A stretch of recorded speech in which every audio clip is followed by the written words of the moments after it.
कोई भी खाने वाली चीज हो उसे हमेशा अच्छे से साफ करके धोकर खाओ, ना कि जग्गू कौवे की तरह जो किसी भी चीज को जल्दी में देखे बिना ही खा जाता था। कुकू और जग्गू जामुन के पेड़ पर बैठे हुए थे।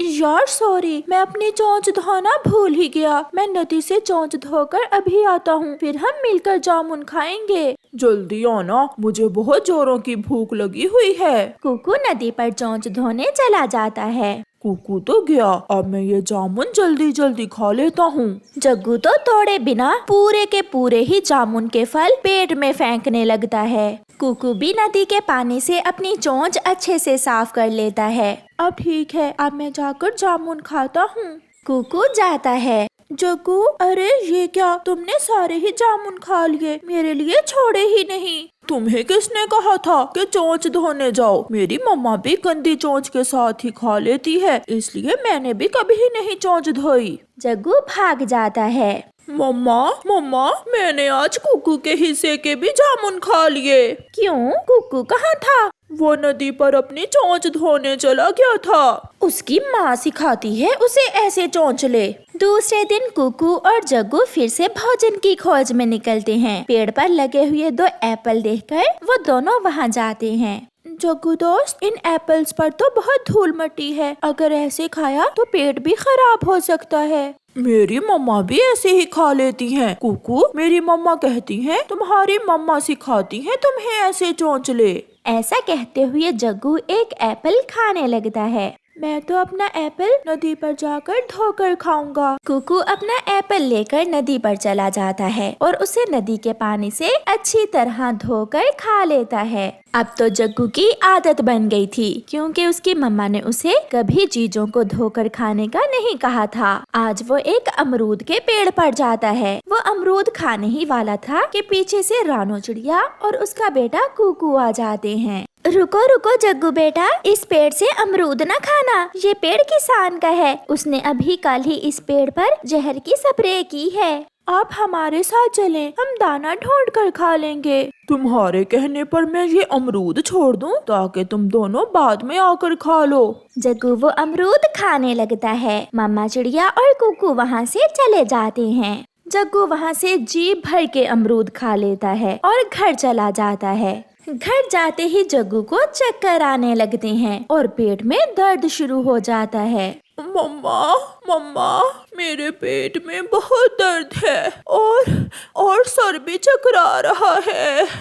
क्या खाया है मेरे जग्गू ने जो पेट में दर्द शुरू हो गया? मम्मा, मैंने किसान के पेड़ से अमरूद खाए थे। ये कहते हुए जग्गू चकराता हुआ गिर जाता है और बेहोश हो जाता है। उसकी मम्मा जल्दी से उसे उठाकर बुलबुल डॉक्टर के पास ले जाती है। इसने तो जहर वाली कोई चीज खाई है। फिर बुलबुल जग्गू को दवा देती है। मेरा जग्गू, बुलबुल बहन प्लीज मेरे जग्गू को बचा लो। चिड़िया भी वहाँ आ जाती है। मैंने जग्गू को वो जहर वाले अमरूद खाने से मना किया था, मगर जग्गू ने मेरी एक ना सुनी। फिर थोड़ी देर बाद जग्गू होश में आ जाता है। चिड़िया आंटी, मैं बहुत शर्मिंदा हूँ। अगर मैंने आपकी बात मानी होती तो मैं ऐसे बीमार न होता। चिड़िया बहन, गलती मेरी ही है। मैंने ही जग्गू को शुरू से नहीं सिखाया कि हर चीज को धोकर खाते हैं। लेकिन जग्गू बेटा, आज के बाद आप हर चीज धोकर खाओगे। फिर ऐसे गौरी और जग्गू को एक अच्छी सीख मिल जाती है और वो खुशी खुशी वहाँ से चले जाते हैं। प्यारे दोस्तों, आप भी किसी चीज को खाने से पहले उसे जरूर धो लिया करें। आपका धन्यवाद। जंगल में ठंड का मौसम शुरू हो चुका था। चिड़िया की बेटी गुड़िया अपनी मम्मा से कहती है, मम्मा बहुत ठंड लग रही है, मुझे ठंड से नींद नहीं आ रही। आप मेरे पास आ जाओ मेरी बेटी, अब ठंड नई शुरू हुई है। मैं कुछ दिनों तक गर्म बिस्तर बना दूंगी अपनी बेटी को। सारी रात वो माँ बेटी ऐसे ठंड में गुजारती हैं। चिड़िया और गौरी कवि नदी पर बैठी हुई थीं। गौरी बहन, रातों मैं और मेरी बेटी ठंड से सो ही नहीं पाई, बहुत ठंड थी आज रात। चिड़िया, मैंने अपना हीटर चला लिया था और मेरा घर गर्म हो गया था, हमें तो थोड़ी भी ठंड नहीं लगी। मगर गौरी बहन, मेरे पास तो हीटर लेने को पैसे ही नहीं, अगर होते तो मैं भी एक हीटर ले लेती। चिड़िया, मेरे पास एक पुराना हीटर पड़ा है घर में, तुम वो ले जाओ। जब तुम्हारे पास पैसे हुए तो नया ले लेना।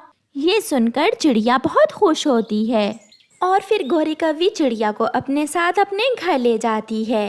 ये हीटर पिछले साल का है, इसे तुम ले जाओ चिड़िया। गौरी बहन, आप बहुत अच्छी हो, मैं तो आने वाली ठंडी रात से बहुत डर रही थी। फिर चिड़िया गौरी कव्वी से पुराना हीटर लेकर घर चली जाती है। मम्मा, मगर ये हीटर तो जल ही नहीं रहा, ये तो खराब है। गुड़िया बेटी, कोई और बटन दबा कर देखो, चल जाएगा। नहीं मम्मा, ये खराब है। मैं अभी ये हीटर चाचा छमछम के पास लेकर जाती हूँ, वो इसे ठीक कर देंगे।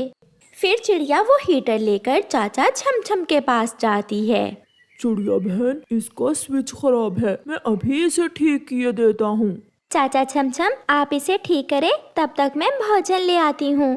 फिर चिड़िया भोजन लेने चली जाती है। शाम होने से पहले पहले ही चिड़िया अपना भोजन और हीटर ठीक करवा कर घर लौट आती है। फिर रात हो जाती है। आज चिड़िया और उसकी बेटी को ठंड नहीं लग रही थी, क्योंकि आज उनके पास गर्म हीटर था। अच्छा ही हुआ जो गौरी ने हमें ये हीटर दे दिया, अब हम ठंड से बच सकेंगे। आधी रात को गौरी कव्वी का हीटर खराब हो जाता है। मम्मा मम्मा, ठंड लग रही है, हीटर क्यों बंद कर दिया? मैंने तो बंद नहीं किया। कालू, क्या तुमने हीटर बंद किया है? लगता है ये हीटर खराब हो गया है, तुम वो पुराने वाला हीटर निकाल कर चला लो। कालू जी, वो पुराना हीटर तो मैंने चिड़िया को दे दिया था। क्या क्या मेरे पूछे बिना ही तुम पड़ोसियों को चीजें बांटने लगी हो? अब मरो ठंड में। वो खराब था। सुबह हो जाती है। गौरी बहन, आपका बहुत बहुत धन्यवाद। आज कई दिनों बाद मैं और मेरी बेटी मीठी नींद सोई हैं। हमें तो जरा भी ठंड नहीं लगी। मगर चिड़िया, रात को हमारा हीटर खराब हो गया था। कालू पुराने हीटर का पूछ रहा था, वो तो मुझसे लड़ने लगा। आप मेरा वो हीटर मुझे वापस दे दो। क्या? मगर मैंने तो वो चाचा छमछम से ठीक करवाया है, वो तो खराब था। पीछे से कालू कौवा भी आ जाता है। तो क्या अब तुम मालकिन बन बैठी हो हमारे हीटर की?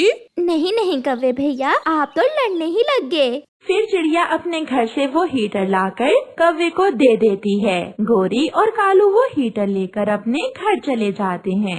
चिड़िया अपने लिए भोजन लेने चली जाती है। उसे थोड़ी देर बाद कुछ दाने मिल जाते हैं। जब चिड़िया घर पहुंचती है तो उसकी माँ आई हुई थी। माँ जी, आप बिना बताए ही। मम्मा देखें, नानो हमारे लिए नया हीटर लेकर आई है। ठंड बढ़ गई थी, ये हीटर घर में ऐसे ही पड़ा था, मैंने सोचा अपनी बेटी को दे आती हूँ। माँ, सच पूछो तो आज मैं ठंड को लेकर बहुत परेशान थी। अब जल्दी से चला दो, मुझे बहुत ठंड लग रही है बेटी। फिर चिड़ियाओं का वो परिवार हीटर चलाकर अपना घर गर्म कर लेता है और सुकून से सब सो जाते हैं।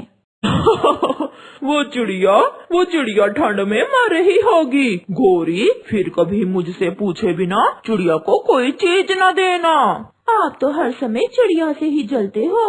मैं अभी देख कर आता हूँ कि मेरी पड़ोसन चिड़िया कैसे ठंड में मर रही है। मगर जब कौवा चिड़िया के घर जाकर खिड़की में से देखता है तो वो सब सो रहे थे और उनके घर में हीटर चल रहा था। कालू, कितना भी बुरा सोच ले तू, ऊपर वाला हमेशा चिड़िया का अच्छा ही करता है। फिर कौवा वहाँ से चला जाता है।